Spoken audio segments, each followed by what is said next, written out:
Located in south-central British Columbia, in the heart of the Thompson-Nicola region, is the charming city of Kamloops.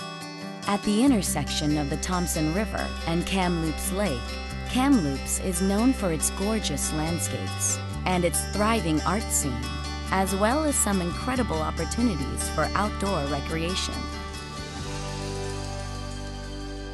But in the surrounding nature, it's all about mountain biking.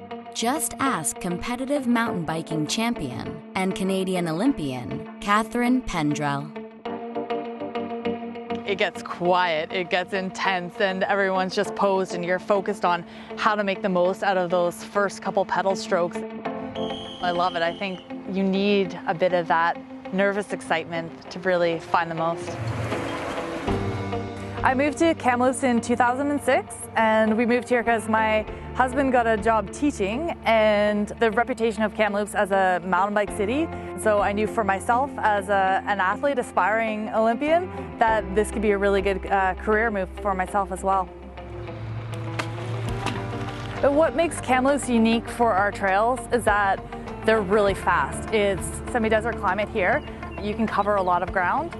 We've got mountain biking pretty much all over the city, and with the Kamloops Bike Ranch, we have the largest municipal bike park in North America.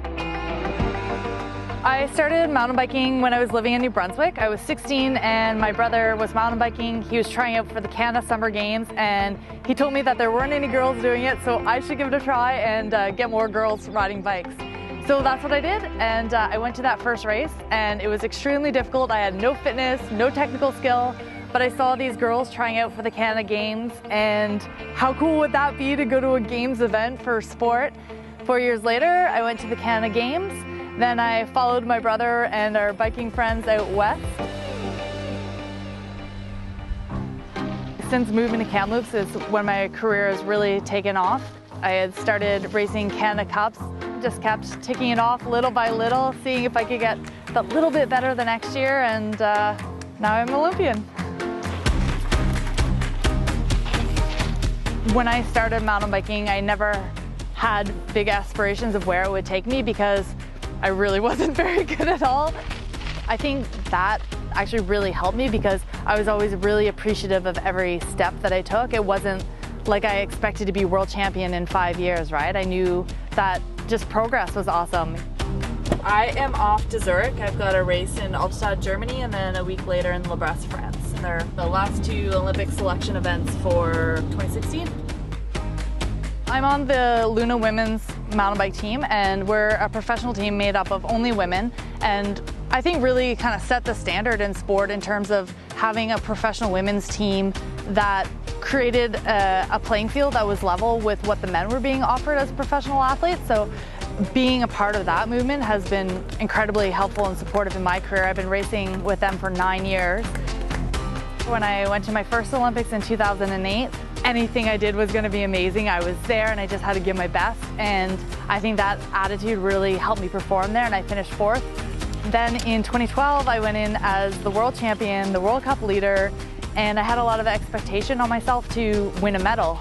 That made me lose the joy of what it was all about a little bit. That's what's exciting about having the opportunity to go back for a 3rd Olympics. I've had those two polar experiences, and now I can go and know that, yeah, I'm going to Rio Olympics. Yeah, I want to win a medal. Yeah, it's serious, but it's also appreciating the magic of it and how special an opportunity that is. Hopefully that's what will free me to perform and give my best there.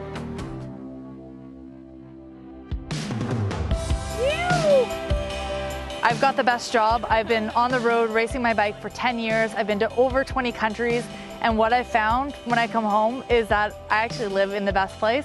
The trails in British Columbia and Kamloops are unparalleled, and I'm just so happy that this is my home. Sun Peaks is just an hour away from Kamloops and offers fun activities for all 4 seasons. They share that love of the outdoors through the Sun Peaks Education Society. Ready?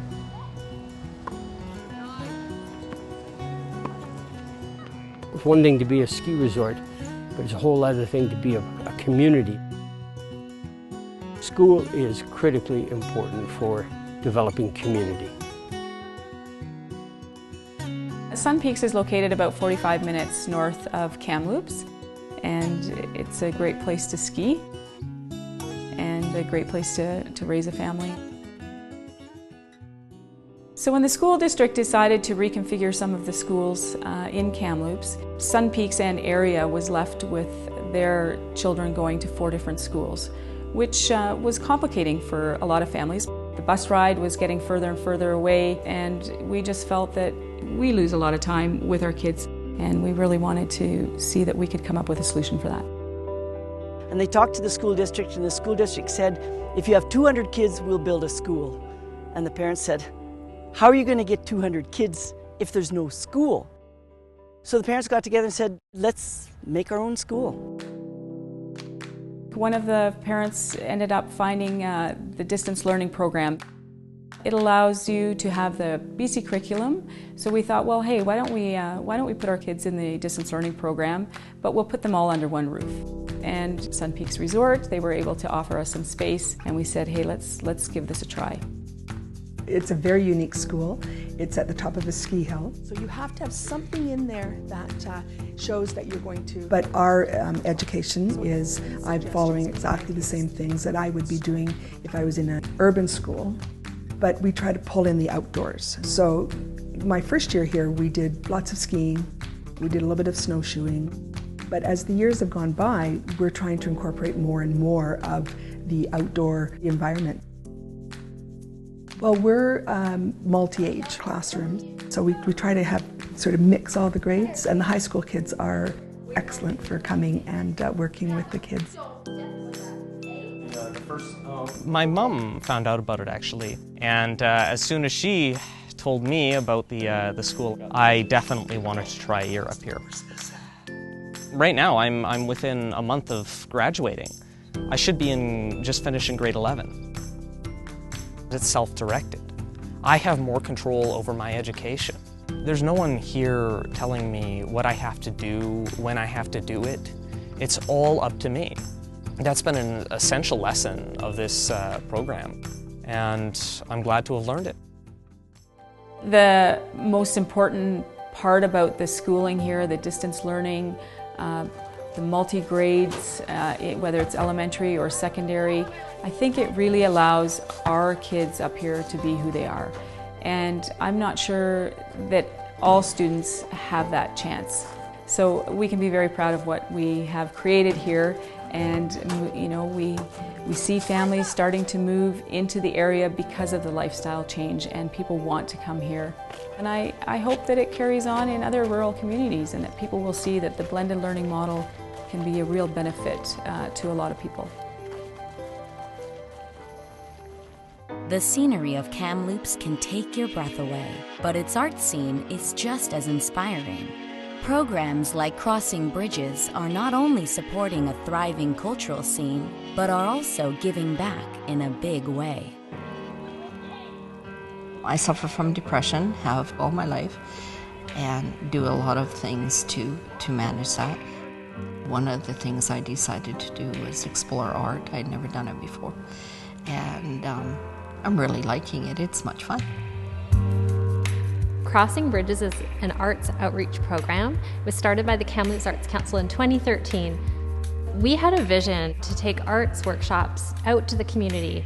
We know that arts can have a beneficial role in health and healing, and we recognize that there's people in our community that just don't have the opportunity to participate in art with high quality arts materials under the instruction of an experienced artist.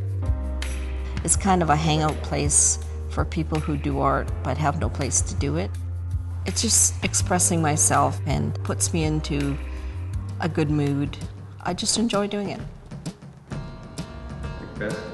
Hey Daryl, how are you doing? Good, thanks. Grass needs water, right? Yeah. So I was trying to do that, but... There's Daryl, who encourages us to be the best we can be, and if we want to do something complicated, he helps us figure out how to do it.